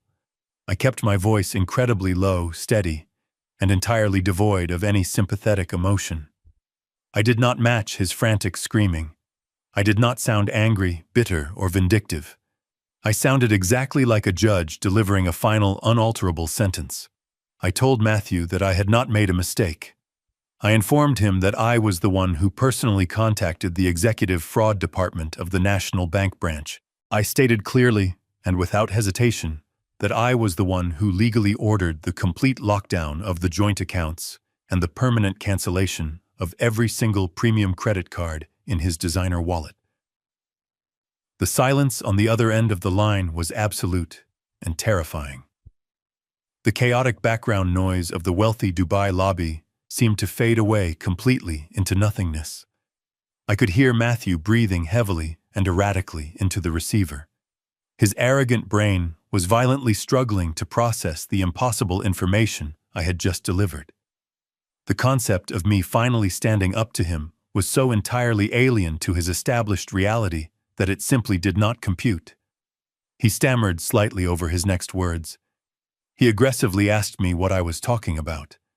He tried to instantly reclaim his false authority by loudly reminding me about the general power of attorney he possessed. He proudly and aggressively stated that I had absolutely no legal right to freeze his financial assets because he was fully in charge of my entire estate. He clung desperately to that fraudulent legal document like a drowning man holding tightly onto a rapidly sinking anchor. He furiously demanded I reverse the bank order immediately before he called the local police on me. He had just handed me the absolute perfect opening to drop the final devastating truth. I let Matthew finish his frantic rant about his perceived legal authority. His desperate clinging to the power of attorney was almost pathetic to witness through the audio receiver. I sat in the dim, comforting light of my living room and reached for the items resting on the table beside me. I did not raise my voice to match his panic. I simply instructed him to close his mouth and listen very carefully because I was only going to explain his new reality one time. I told him that the piece of paper he forced me to sign while I was hooked up to hospital monitors was completely meaningless. I heard him gasp slightly, preparing to launch into another aggressive argument, but I immediately cut him off. I picked up the small brown leather notebook. I ran my thumb over the worn cover and told my son that his mother had left a final message specifically for him. I opened the journal to the very first page. I spoke clearly into the receiver, making sure every single syllable carried across the ocean with absolute clarity. I read the date from 4 years ago. I read Sarah's exact words detailing the missing $12,000 from our joint savings account. I heard Matthew draw a sharp, ragged breath as I described the forged withdrawal slip he had used to funnel that money into his private offshore gambling ledger. I did not stop there. I turned the page and read the entry about my mother's diamond tennis bracelet. I reminded him of the 2 anxious days we spent searching the house and the fake police report he boldly filed claiming a burglar had slipped through the back door. I read Sarah's meticulous notes matching the date of the pawnshop ticket to the exact week he and Amanda purchased their brand new luxury sport utility vehicle. The silence from the Dubai lobby was absolute. The arrogant, wealthy facade had been completely ripped away, exposing the terrified thief underneath. I told Matthew that his mother knew about every single dime he had stolen over the past decade. She knew about the fraudulent credit cards he opened using my social security number. She knew about the fake business loans he claimed were failing. She had silently absorbed his massive financial sins and documented every single felony to protect my failing heart. I told him that he had spent years treating us like a disposable bank account, thinking he was an invincible criminal mastermind. In reality, he was just a sloppy parasite, and his own mother had spent her final days building a flawless, impenetrable case against him. Matthew finally found his voice. It was barely a whisper. He tried to stammer out a pathetic denial, claiming those were just familial misunderstandings, and that he still maintained the legal right to manage the estate. I closed the leather journal and picked up the thick stack of watermarked parchment. I completely shattered his final remaining illusion. I informed him that exactly 3 weeks before her final stroke, his mother had executed a secondary irrevocable trust. I read the specific exclusionary clause directly from the heavy paper. I explained the precise legal mechanics of the trap she had engineered. I told him that the trust explicitly protected the classic muscle car and permanently neutralized any future power of attorney I might ever sign. I waited a few seconds to let the complex legal reality crush the last remaining hope out of his chest. I explained that when he walked into that vintage automotive dealership and signed the title transfer, he was utilizing an entirely fraudulent instrument. I told him that I had already visited the dealership and paid the owner a premium to permanently secure the vehicle in a locked warehouse. The car was perfectly safe, and his bill of sale was entirely void. I laid out the catastrophic chain of consequences with cold, mechanical precision.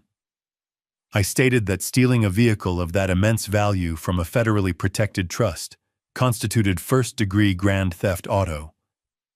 I further explained that receiving the electronic transfer of those stolen funds into his personal bank account immediately escalated his crime to federal wire fraud. I could hear Amanda crying hysterically in the background.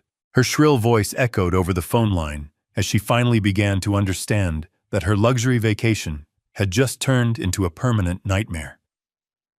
Matthew pleaded with me. He dropped the aggressive tone completely and begged me to call the lawyers to stop the process. He promised to return the money and swore he would never ask for another favor again. I felt absolutely no pity for the man sobbing into the phone. I delivered the final devastating blow. I informed him that there was no legal process left to stop.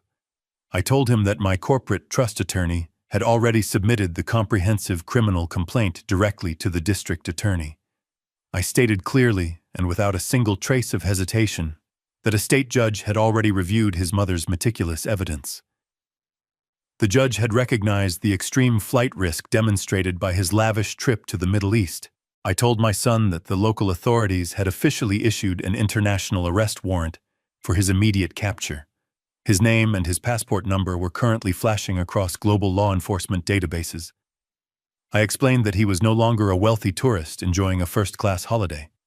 He was a documented federal fugitive entirely stranded in a foreign desert with zero financial resources. I told him that if he attempted to seek help from the American embassy, they would immediately detain him and flag his location for extradition back to the United States. He had willingly walked into an inescapable prison of his own making, and I was the man who had permanently locked the door. The audio coming through the phone receiver shifted violently. I heard a brief physical struggle followed by a sharp gasp from my son. Amanda had snatched the cellular device directly out of his trembling hand. She did not possess the capacity for fear or remorse. Her entire worldview was constructed on a foundation of absolute entitlement, and she reacted to the collapse of her reality with pure, unfiltered rage. She pressed the phone to her mouth and launched into a hysterical, blistering tirade. She screamed that I was a bitter, miserable old man who was completely jealous of their youth and success. She loudly declared that her father was a prominent corporate executive who retained a fleet of vicious civil litigators. She threatened to sue me for severe emotional distress, defamation of character, and unlawful financial interference. She promised to drag me through the court system until I was forced to sell the house and sleep on the streets. She demanded that I immediately transfer $100,000 into her personal digital payment account as compensation for ruining her luxury anniversary vacation. She threatened to call the international press and expose me as an abusive monster who abandoned his only child in a foreign country. Her voice grew increasingly shrill, cutting through the quiet atmosphere of my fortified living room like a rusty blade. She was completely blind to the actual danger surrounding her. She firmly believed that throwing a massive verbal tantrum could magically reverse a federal criminal indictment. She thought she could bully a state judge and intimidate global law enforcement by simply screaming loud enough into a phone. I listened to her unhinged threats with absolute stoic detachment. I did not feel the sudden spike of anxiety that usually accompanied her dramatic outbursts. I felt absolutely nothing but a cold, profound exhaustion regarding their existence. I did not attempt to argue with her. I did not bother trying to explain the fundamental difference between an empty civil lawsuit and an active federal felony warrant. You cannot reason with a parasite when you are actively removing it from your skin. I waited for her to pause for a single breath. When she finally gasped for air, I spoke my final sentence to them. I told her to enjoy the desert heat, because it was the closest thing to hell she would experience before the federal authorities brought her husband home in chains. I pulled the phone away from my ear. I did not wait for her inevitable shrieking response. I pressed my thumb firmly against the red digital button on the screen and completely severed the international connection. The chaotic noise of the opulent lobby vanished instantly, replaced by the deep, comforting silence of my secure home. But disconnecting the call was not enough. I opened the security settings within my contact list. I selected my son's phone number and engaged the permanent block feature. I repeated the exact same process for Amanda's cellular device. I erased their digital access to my life with 2 simple taps on a glass screen. They could no longer call, text, or leave desperate voicemails begging for a rescue. The communication bridge was entirely and permanently destroyed. Thousands of miles away in the scorching heat of the United Arab Emirates. The absolute finality of their situation finally materialized. Matthew and Amanda were standing in the middle of a marble lobby, surrounded by extreme wealth they could no longer touch. The receptionist had confiscated their only source of stolen funds. Their premium credit lines were permanently deactivated. They possessed no physical currency to purchase a meal or secure a cheap motel room on the outskirts of the city. Their return flight tickets were inherently tied to the fraudulent credit cards, meaning the airline would automatically cancel their passage home the moment the payment bounced. If they walked out of those heavy glass doors, they would step into a sprawling foreign metropolis with absolutely no resources. If they attempted to visit the American embassy to beg for an emergency repatriation loan, the consular officers would immediately scan their passports. That scan would instantly trigger the international arrest warrant, resting in the global law enforcement database. They would be detained by foreign authorities and held in a temporary holding facility until the extradition paperwork was finalized. They were completely cornered. The luxurious anniversary trip they had funded by stealing my dead wife's legacy had rapidly transformed into an inescapable nightmare. The desert mirage they had so arrogantly chased had completely evaporated, leaving them entirely stranded to face the devastating consequences of their own greed. 7 days passed. For me, those 7 days were spent in profound peace. I drank my morning coffee in my quiet kitchen. I read novels in my secure living room. I tended to my garden without the constant lingering anxiety of my son unexpectedly dropping by to demand money. But for Matthew and Amanda, those same 7 days were an absolute descent into a customized personal hell. My corporate attorney, Bradley, utilized his extensive network of private investigators and international contacts to monitor their exact movements. He provided me with daily, highly detailed updates regarding their rapid public deterioration. The opulent desert resort did not offer them an ounce of sympathy. When the reality of their frozen accounts became undeniable, the hotel management politely but firmly summoned private security. Matthew and Amanda were publicly escorted out of the massive glass doors. They were forced to stand on the scorching concrete driveway, dragging their heavy designer luggage. They did not have enough physical currency to hire a luxury town car. They did not even have enough to hail a standard taxi.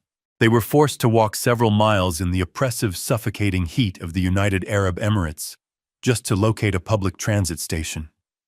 Their pristine silk travel outfits were completely soaked in sweat and coated in fine desert dust by the time they finally retreated to the only place that would accept them without an entry fee. They returned to the international airport. They spent an entire week trapped inside the fluorescent purgatory of the departure terminal. The international banking authorities had officially red-flagged their names, preventing them from accessing any financial institutions.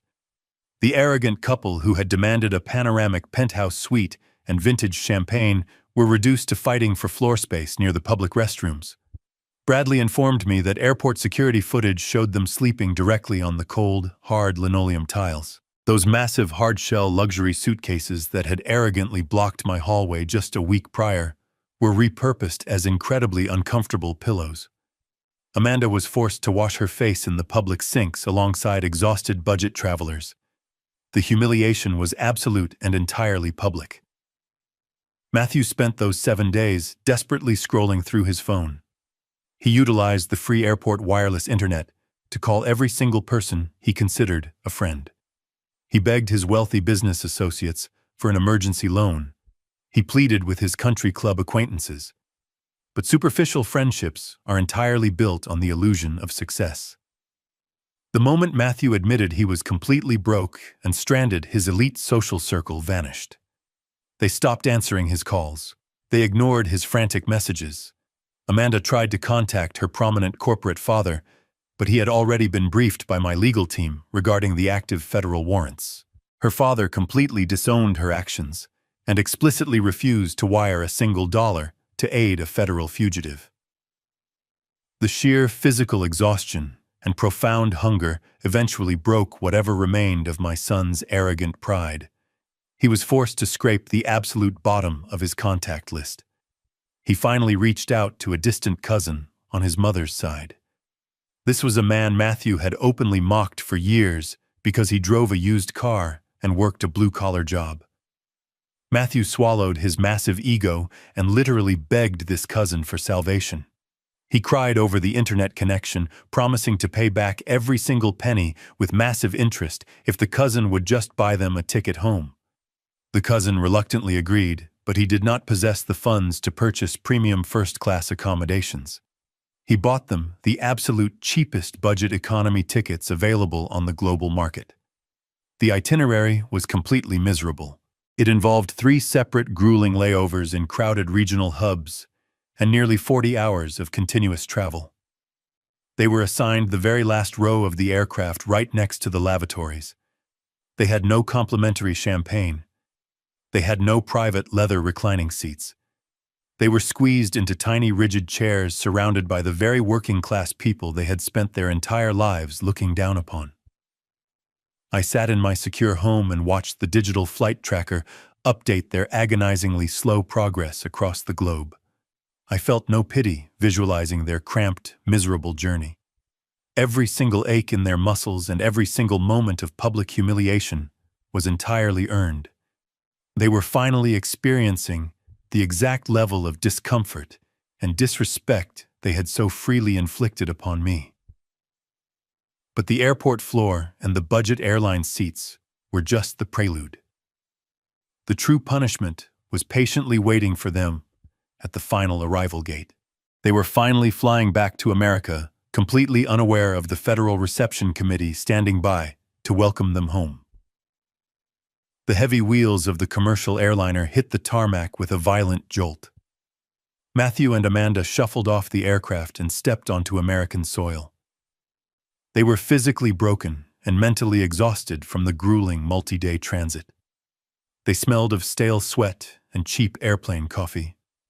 They walked in absolute silence through the brightly lit, sterile corridors of the International Arrivals Terminal. Matthew carried his cheap plastic duty-free bag staring blankly at the polished floor. He firmly believed the absolute worst part of his ordeal was finally over. He assumed he could simply sneak back into his house, take a long hot shower, and figure out a way to manipulate me in the morning. He still foolishly believed this was merely a severe family dispute that he could eventually smooth over with enough apologies and false promises. They entered the massive cavernous hall of the Customs and Border Protection checkpoint. The room was intimidating, filled with long, winding lines of exhausted travelers and elevated security booths. Amanda stood a few feet behind him, complaining softly about her swollen ankles and her ruined vacation. Matthew stepped up to the designated line. He approached the elevated wooden counter. He handed his blue passport to the uniformed federal officer. He offered a weak, tired smile, attempting to project the image of a normal, weary tourist returning from a long trip. The officer did not return the smile. He maintained a completely blank, professional expression. He opened the booklet and placed the laminated photo page flat against the glowing glass of the digital scanner. The machine silently read the biometric data and transmitted the information to the central government database. The officer looked up at his computer monitor. His eyes widened imperceptibly, but his rigorous training instantly took over. He did not say a single word to my son. He casually asked Matthew to place his right hand on the green fingerprint reader. While Matthew complied, entirely oblivious to the catastrophic digital red flag flashing across the screen, the officer pressed a silent emergency button hidden deep beneath the counter. The atmosphere in the massive hall shifted instantly. The subtle change in the air was palpable even to the surrounding tourists. Less than 15 seconds later, the heavy restricted access doors located to the left of the checkpoint swung open violently. 4 large men wearing dark tactical vests with bold federal insignia across their chests emerged from the secure hallway. They did not walk casually. They moved with a terrifying coordinated sprint directly toward Matthew. The heavy thud of their tactical boots echoing against the hard floors cut through the dull murmur of the tired crowd. Before Matthew could even turn his head to locate the source of the aggressive noise, a massive hand gripped the collar of his ruined designer jacket.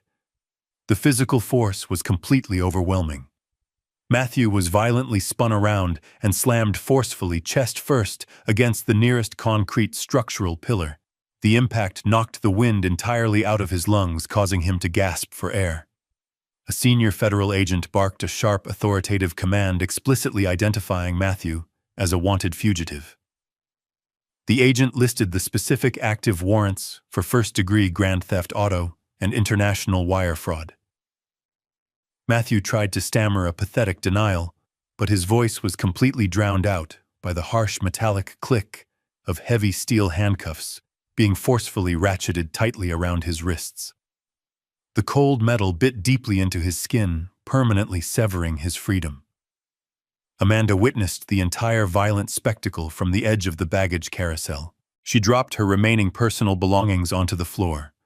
Her initial confusion instantly morphed into sheer unadulterated terror. She opened her mouth and unleashed a piercing, hysterical scream. She screamed her husband's name and tried to run toward the security checkpoint. Two heavily armed airport police officers immediately stepped firmly into her path, physically blocking her advance. They raised their hands and issued a stern warning for her to stay exactly where she was. She was completely powerless. She stood trembling violently as she watched the federal agents drag Matthew away. His legs buckled beneath him, and his feet barely touched the polished floor as they hauled him through the restricted security doors. The heavy doors clicked shut, swallowing him completely into the federal justice system. Amanda was left standing entirely alone in the center of the massive, bustling airport. She possessed absolutely no physical currency. Her credit cards were entirely useless pieces of plastic. The wealthy, arrogant partner she had relied upon to fund her entitled lifestyle was gone. The absolute terrifying reality of her total isolation finally descended upon her. She sank to her knees on the cold floor, surrounded by strangers who offered absolutely no sympathy for her collapse. The county courthouse was a massive brutalist structure constructed of gray concrete and thick-tinted glass. It was the exact opposite of the opulent desert resort my son had so desperately tried to claim as his rightful domain. I walked through the heavy metal detectors and rode the crowded elevator to the 4th floor, holding my posture perfectly straight. I did not wear a formal suit. I wore a simple, respectful button-down shirt and a pair of dark slacks. I did not need to dress like a millionaire to command the room. My corporate attorney Bradley was already waiting for me in the hallway, outside courtroom number 7. He carried a single, slim, leather briefcase. He gave me a brief nod, indicating that the prosecution was fully prepared to execute the final legal maneuver.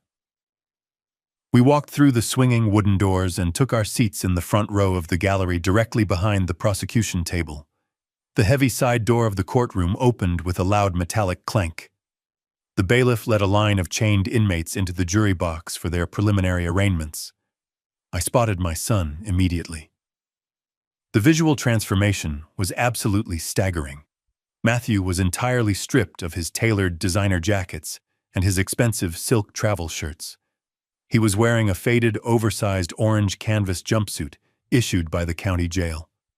His wrists and ankles were secured by heavy steel chains that rattled loudly with every single step he took.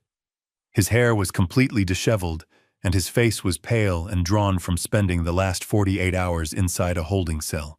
He looked frantically around the gallery until his eyes finally locked onto mine.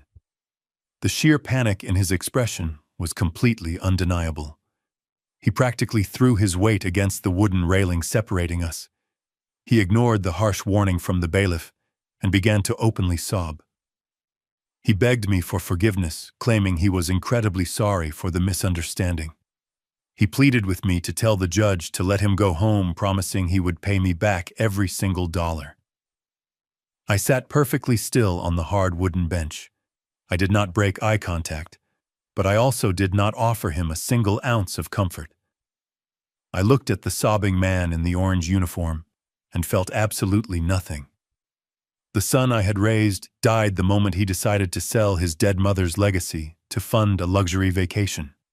The person standing in front of me was just a stranger facing the catastrophic consequences of his own limitless greed. The judge entered this room and struck the gavel, commanding absolute silence.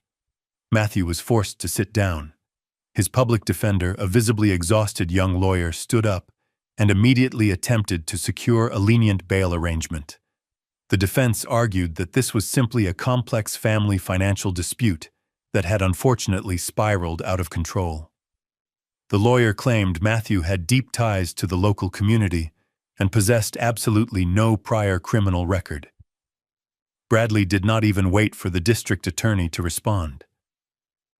My lawyer stood up from the prosecution table and approached the center podium holding a thick manila folder. He spoke to the judge with the cold, surgical precision of a seasoned predator. He completely dismantled the pathetic narrative of a simple family misunderstanding. Bradley systematically produced the undeniable physical evidence my wife had so carefully curated. He handed the judge the officially notarized irrevocable trust documents, proving that the general power of attorney was a legally void and entirely fraudulent instrument.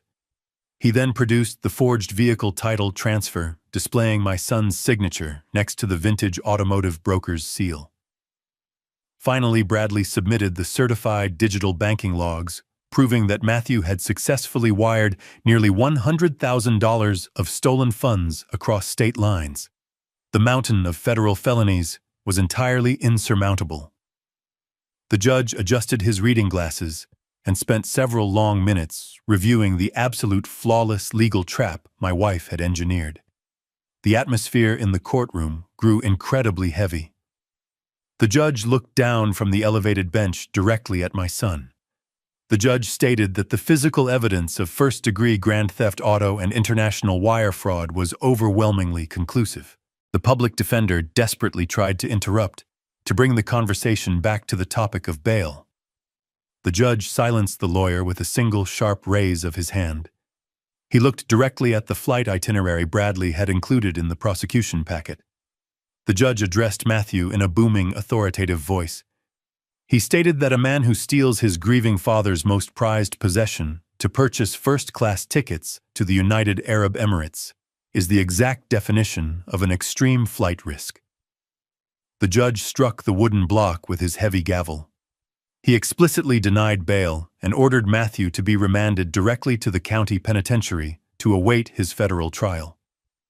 The bailiff grabbed my son by the shoulders and forcefully dragged him back through the heavy steel doors. The heavy steel doors slammed shut, echoing with absolute finality across the quiet courtroom. The legal proceedings moved on to the next case, but my personal war was officially concluded. I watched the empty space where my son had just been standing. The profound sense of justice completely washed away the lingering exhaustion in my bones. The trap had worked flawlessly. I pushed open the heavy glass doors of the county courthouse and stepped out into the warm afternoon air. The transition from the sterile, oppressive atmosphere of the legal system to the vibrant, open world felt like taking my first real breath in over a decade. I did not feel the sudden euphoric rush of vindictive joy that I had secretly expected. There was no overwhelming urge to celebrate the destruction of my son. Instead, I felt a profound settling deep within my chest. It was a heavy, quiet peace. For years, I had walked around carrying the invisible, suffocating weight of my son's limitless expectations. I had constantly worried about his financial stability, his marriage, and his future, while completely ignoring my own deteriorating health. Standing on the wide concrete steps of the courthouse, I finally realized that the heavy burden was permanently gone. I had officially resigned from my involuntary position as his safety net. I walked slowly toward my parked sedan. The city moved rapidly around me, but my own internal metronome had finally slowed to a comfortable, steady rhythm. I thought about the man in the orange canvas uniform crying in the jury box. The sadness I felt for him was distant and entirely detached. It was the kind of sadness you feel when reading a tragic news story about a stranger who made a terrible, fatal mistake. I had spent my entire adult life trying to build a secure foundation for my family. Sarah had recognized long before her death that the foundation was solid, but the architect we raised was fundamentally flawed. She had given me the absolute ultimate gift. She did not just leave me a classic car and a protected trust fund. She gave me the undeniable, unvarnished truth. She gave me the profound permission to stop bleeding myself dry for a parasite. I started the engine of my daily commuter car and steered it away from the downtown financial district. The drive back to the vintage automotive gallery felt entirely different than it had a week ago. I was no longer racing against a ticking clock to prevent a catastrophic theft.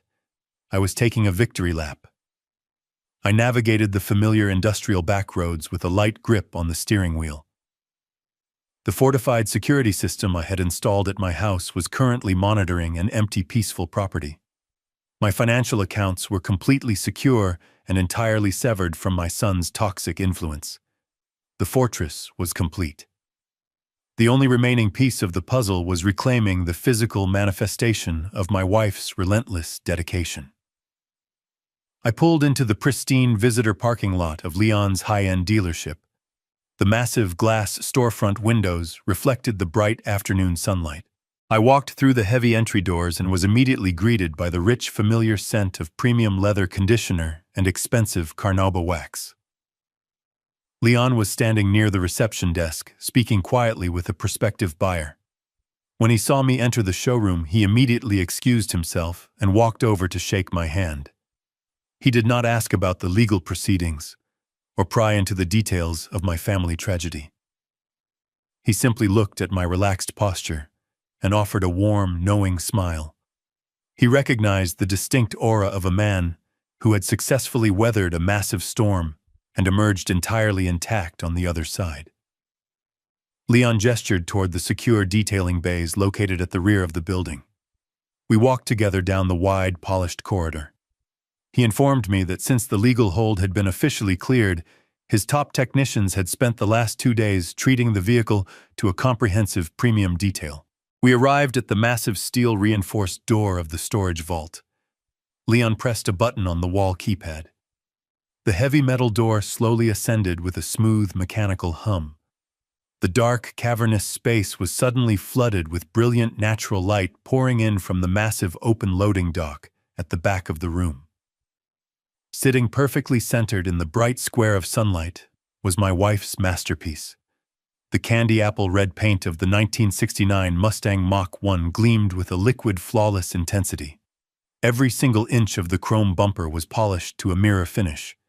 The aggressive lines of the hood looked incredibly powerful and entirely triumphant. She was not just a restored classic car. She was the impenetrable vault that had successfully protected my future, and she was finally ready to go home. I stepped across the polished concrete floor of the secure vault and walked directly toward the driver's side door. I reached out and wrapped my fingers around the cold chrome handle. The heavy metal door swung open with a solid mechanical weight that modern vehicles simply do not possess. I lowered myself into the pristine black leather bucket seat. The scent of vintage vinyl and my wife's favorite mechanical grease instantly surrounded me.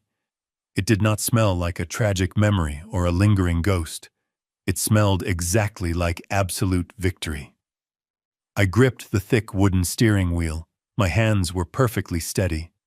I looked over at the passenger side dashboard, where the hidden compartment had successfully concealed the heavy fireproof envelope just a week ago. Sarah had built a flawless trap, and I had executed the detonation sequence without a single moment of weakness. I reached into my pocket and pulled out the original set of heavy silver keys. I slid the primary key into the ignition cylinder. I took one final deep breath. I turned my wrist and engaged the starter. The massive 8-cylinder engine roared to life with a violent, beautiful explosion of sound. The deep mechanical thunder echoed loudly against the concrete walls of the storage vault, completely shattering the quiet atmosphere of the dealership. It was the exact sound of a caged beast finally breaking completely free from its chains. The heavy vibration traveled up the steering column and resonated deep within my chest. For the first time in nearly a decade, I felt entirely powerful.